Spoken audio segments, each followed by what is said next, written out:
had 2 deaths in the last 2 years. I mean, 2 very unfortunate deaths. And I always tell this story because I don't ever want people to think, well, they had a death and they moved on, because it has probably been the most impactful event in my career. And one was, well, there was an individual who had a bad therapy experience with her family, walked out, pulled the fire station, doors open. She ran immediately to the interstate in front of a car and was hit and was killed. When I do presentations, I always will start with this question of how many people in this room have been affected by mental health, directly or indirectly? And 10 years ago, I could tell you there would kind of be raise my hand like this and see who's looking at me. Whereas today you go and it's, everybody's raising their hand. That's the good news where, I think for a long time, psychiatry or mental health was shoved under a rug and nobody wanted to admit they were having those issues. And now it's like, how do you recognize and pay for those services?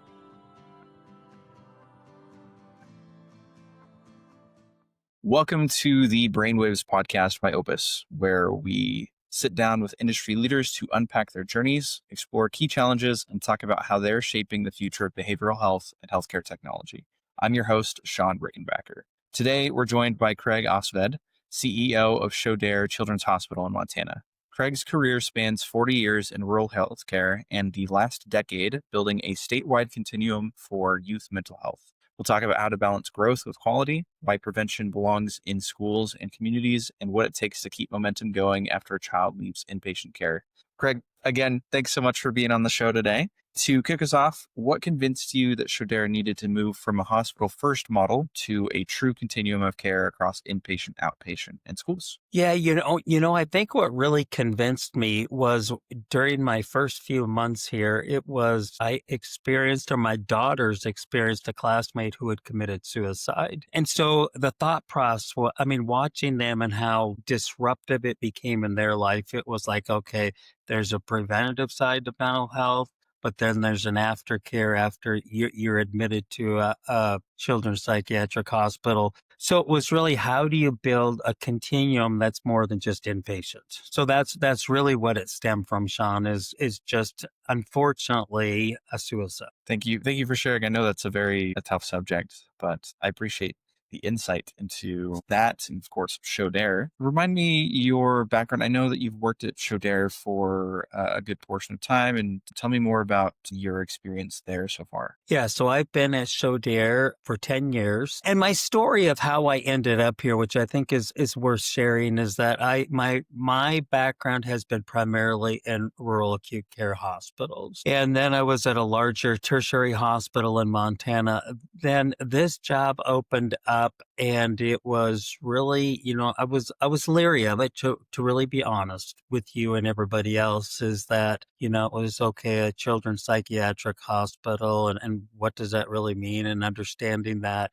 But I always told people that in my next career, which I was looking to leave, of course, I wanted to stay in Montana. I wanted a job where I had purpose and a job where I could make a difference. And when I came here and toured this facility, it wasn't the facility, it was the kids that I met. And it just kind of hit all three of those cylinders. It was like, you know what, this is really where I'm meant to be. So over the last 10 years, it's been, I always tell new employees this, if you would have told me 20 years ago that I'd be leading a children's psychiatric hospital, I would have said, you're crazy.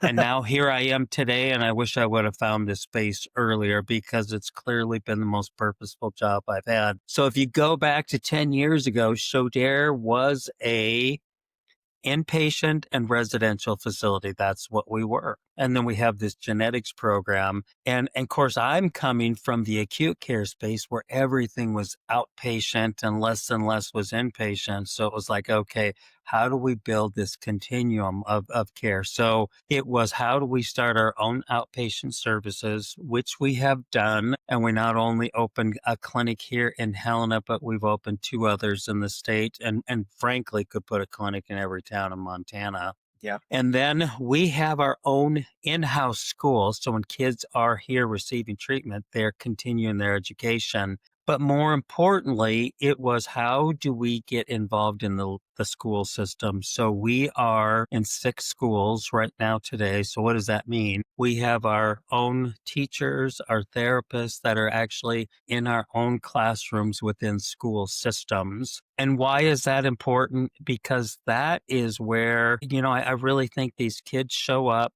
they're disruptive, they're having behavioral issues, and the school's seeing them.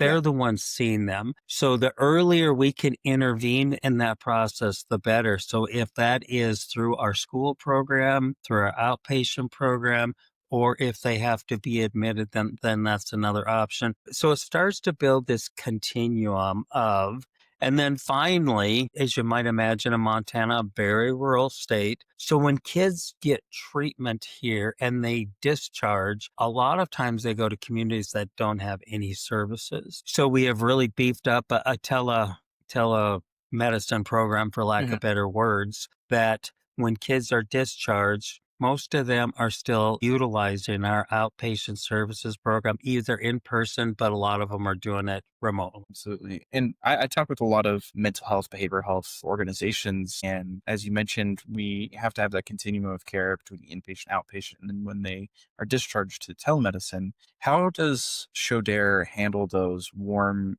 handoffs to keep kids from falling through the cracks between those levels of care? Yeah, when kids are discharged here, they're usually set up, well, they're always set up with a plan of if it's through our program, through another therapist, and then we will follow up with those kids, a week after discharge, 2 weeks after discharge, just to follow up, make sure that they are still embedded, and if it's not our system, in another systems, really kind of tracking kids. And there's the accountability part of it, of making sure they're doing what they were supposed to do. Absolutely. Absolutely. I know I've got a young daughter. She's about a year and a half, and she goes to daycare because both my wife and I work. And even though it's not technically school, I feel similarly where the daycare attendants, the teachers there, they are spending a lot more time during the week with my child than I am. So it's so important to have them in tune, have a good relationship there to understand her needs. I see her in the evenings and on the weekends, but I want to make sure that I'm able to support her or know that she is supported at all times during the week. So I love that Shodair is getting involved in the schools. Yeah. I mean, I just think it's critical in the school system. And ironically, what happens here, and I think most places, when school is out, our volumes decrease. So there's the story right there, is the school is really that gatekeeper, as for lack of better words. And when there's no school, these kids are just out on their own running around, and there's no accountability whatsoever. But as soon as school opens, Yep. we become full again, and that's just how. Yeah. Or I guess I know that obviously these kids still need help during the summertime. Obviously, school can be a major stressor for kids, but how does Shodair try to still help those children during the summertime when school is out? Well, when school is out, so our school-based programs go year-round. School might be out, but we are still providing services in those schools for the kids that we're taking care of. So we're still capturing, a part of those kids, so that it's not like school's out, they're done. We continue that work until we are comfortable that they're ready to be discharged or not. Great.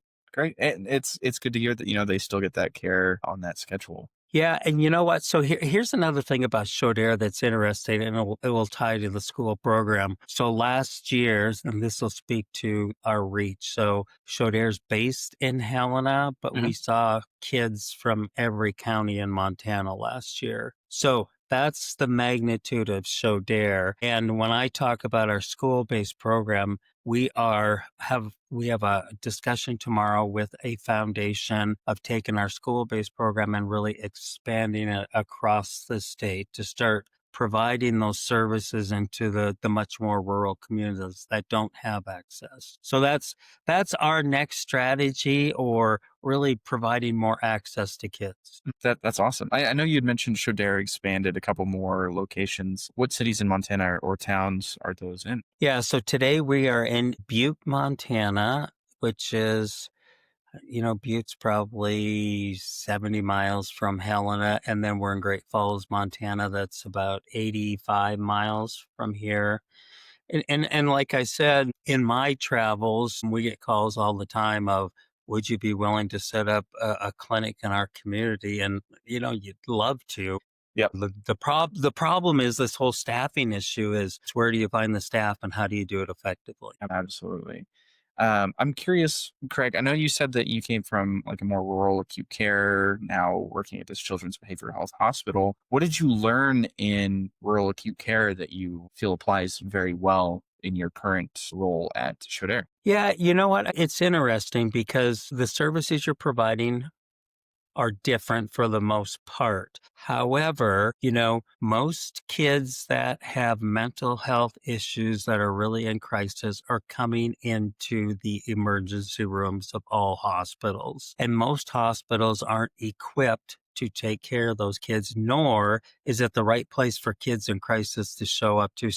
What I would say, you've got staff, you got budgets, you got boards. There's so many similarities of, this versus that. It's just the kind of services we're providing are just different. They're more focused on mental health and behavioral health. So a lot of similarities except for the kids and patients you're taking care of. Absolutely. One thing that comes to mind across the board when I speak with behavioral health centers, especially those in rural places, is there are an incredible amount of underserved communities, especially in the far outreach parts. I know Helena is pretty condensed. Great Falls is pretty condensed, but there's a lot of niche towns further away from those centers. How does Shodair still provide high quality care to those that might not be able to make it to the hospital? Yeah, I mean, so that's part of, a lot of that today is via, telemedicine or telepsychiatry, if I'm really being honest. But,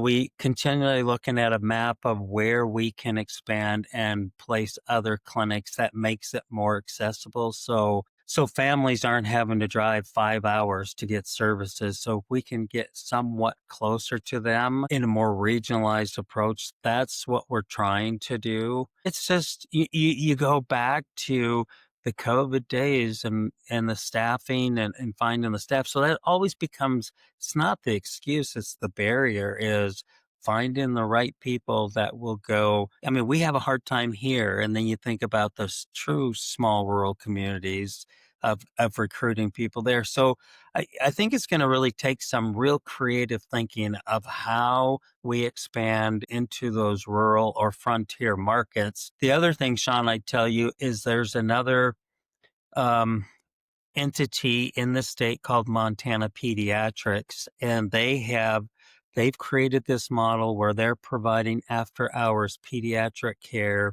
to rural communities. So Shodair has been one of the founders of that organization. I sit on that board. So their model, so they're providing the medical needs and then we're providing the mental health needs. And doing that, we have a psychiatrist that travels to a couple different reservations in Montana, but then doing that telemedicine as well. So we're just really trying to get creative of how to do it differently. And what you'll hear from me is Shodair is not going to solve all of the problems out there. It's going to take true collaboration and partnerships with other organizations to provide access and the right services in the right place. Absolutely. That's another thing I hear very often is, holistic care is super important. Obviously, the head's connected to the body, making sure that those kids get care both for like physical ailments and any mental health help that they need. So I love that Shodair is partnering with these great foundations. No, I think it's really, really important because I mean, you have, knee doctors and heart doctors and cancer doctors, but then there's this thing up here that just as you described, and how are we really addressing, those mental health issues? It's the good news, bad news today is that we have finally, as a country, recognized that there is a big problem with mental health in this country. So, you know, The good news, we've at least started to identify it and accept it, is now it's just providing the right resources and the reimbursement that goes with that to provide those services. Absolutely. I know you mentioned you'd been at Shodair for the last 10 years. Obviously, a lot happens in a decade. What has the journey been like at Shodair? What are some challenges that your organization has overcome so that our listeners who might be in a similar situation to where you were 10 years ago can overcome those as well? Yeah, I think the big one, I mean, there's some good and bad and the ugly is how I'm going to address that, right? Is that, the original building at Shodair is on a 30-acre campus. Funny story, it was a bowling alley and a bar that was retrofitted into a psych hospital. And our problem became when I arrived is that we were always full with a waiting list. But a lot of our beds were semi-private beds. And we just found in this space, in this industry, you can't put some of these kids in a room with somebody else. So we would have this huge waiting list, but we weren't able to admit kids to an open bed just because of putting them with somebody else. So it really made us really start thinking about how else we can do that. And the short story of that is we built a brand new replacement hospital that is all private rooms. It's a phenomenal facility. And I always tell it's what Montana kids deserve is our facility. So that's how we address that. The other thing we did,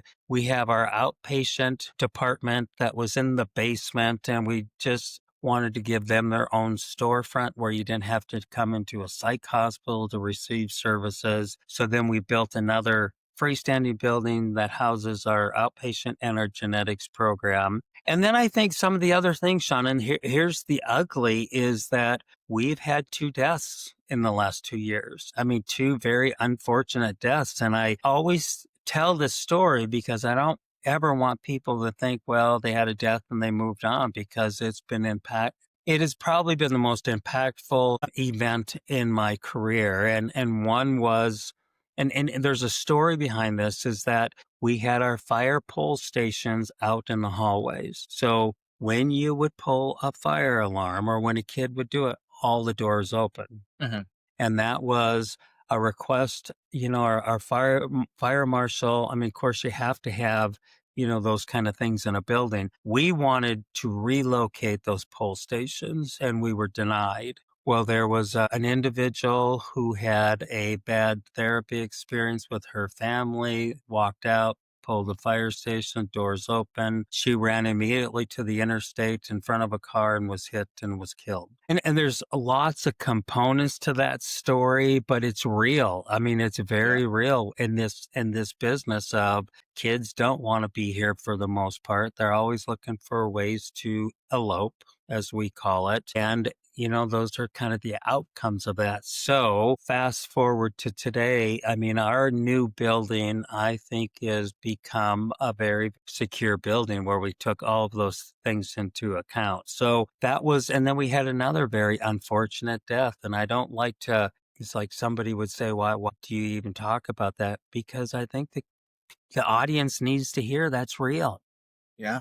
And what's really interesting to me, people die every day in acute care hospitals, right? They just Yeah. do. But when it happens in a facility like this, it's front page of the paper, the media is all over it, which I'm not saying they shouldn't be, but there are deaths that happen in this space. There just are. And we're always looking, just like your acute care hospital, of how do you prevent deaths or bad Absolutely. outcomes? Absolutely. And I appreciate you sharing this with me. Obviously, that sounds like a very difficult thing for the facility and for the patients. For somebody who, if somebody has an experience similar to that recently, what are some tips that you give them to help cope on a personal standpoint and help their patients to cope with such a tragedy? Yeah, you know what? And that's a great question. So, you know what? First thing I would say is admit the truth. When the media started calling and wanted to sit down, it was, yes. I mean, I wasn't making excuses about it.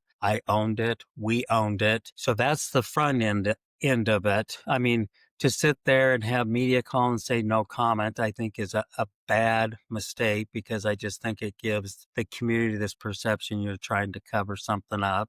I think the other thing is, you can imagine the staff was severely impacted by that. So we brought in a lot of therapists from outside of Shodair, as well as clergy and ministers. So it was really, how do we support our existing staff? And then we were doing the same thing for the patients that were here, is that there was lots of trauma with that. And then the other thing I would say that goes to the first part of the story is we contacted every patient's family immediately and informed them of what happened. And for the most part, there were some families that took their kids out of here, just thinking this was unsafe, which was fair.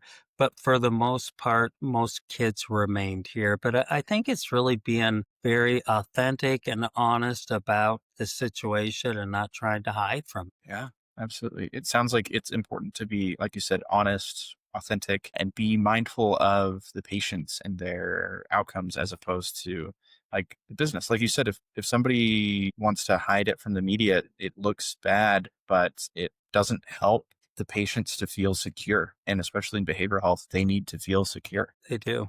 I mean, they do. And you just think of yourself as a father. And if you receive that phone call, I mean, you'd have lots of questions that we need to be able to answer, and provide peace of mind. Is that, it was a one-off, it was a weird situation, but it happened and somebody died.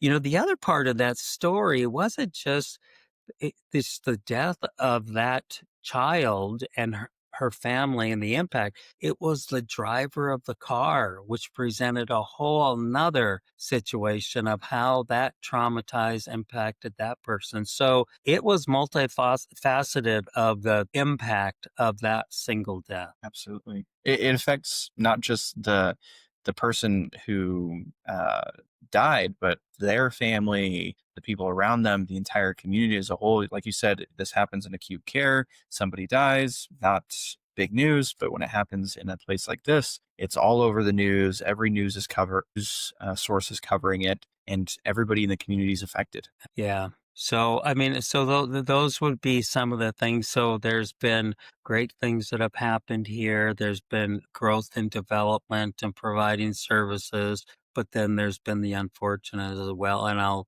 never ever gloss over that, because I think those deaths forever impacted this organization. Absolutely. Absolutely. I want to bring it back. I know you had mentioned that Shodair had served children in every county in Montana recently. What's next for Shodair? What's next I would really like to take school-based services and really expand that, throughout the state. I would love to have Shodair more involved in the medical pediatric space. So how do you bridge both of those and what does that look like? And I think there's some unique partnering that can be done to do that. I would really like to get into the eating disorder side of mental health, as in Montana, there's really nothing today. And a lot of the kids that come to us, they have primary diagnosis, but many of them also have eating disorder issues. So I just think, how do you keep building and providing services that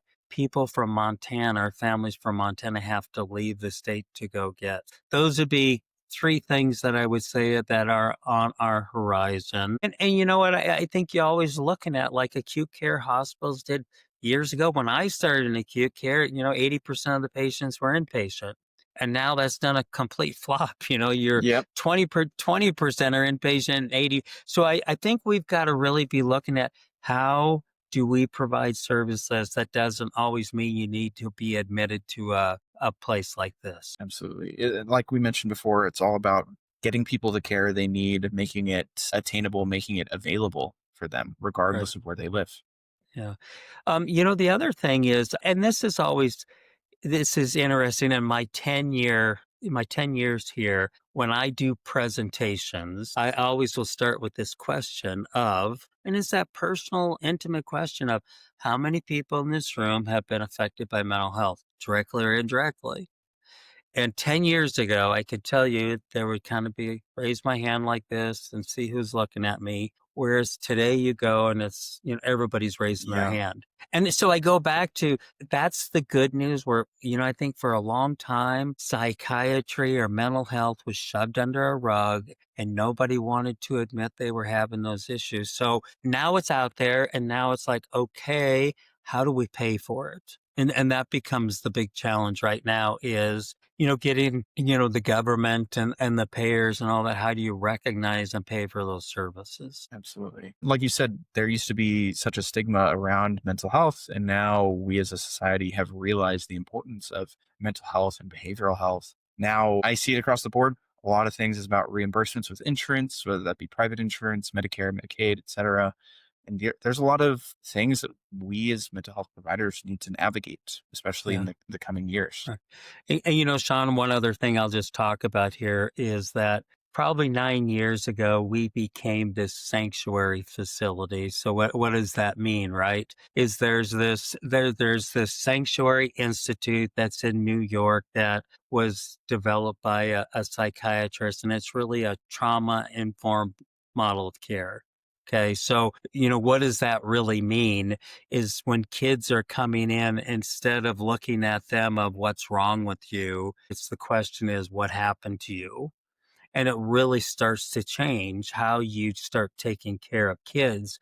And that model has not only been impactful for our kids, but for our staff. So a lot of staff here, we all come from places of trauma. And you'll have staff here that will see a child act out and it triggers their own stuff, that they've experienced. So it has been a very impactful journey for us to be part of Sanctuary and how we have delivered care. So I just want to call that out too, is there is there are models out there that make care more effective for kids struggling with mental health. I love that. I love that. And any Yeah, resources we can give to mental health professionals to help provide better care for children, I think is right. super important. Absolutely. One thing I'll ask, Craig, I know we've been here for about 30 minutes and it's been a great conversation. I always ask this. Do you have any book recommendations for our audience? So I'll tell you the latest book that I would say that is, well, I think there's a couple books. Is one is a more of organizational book and it's called The Four Stages of Psychological Safety. Just, creating it's a really a culture book. The other one is The Anxious Generation, which I highly recommend.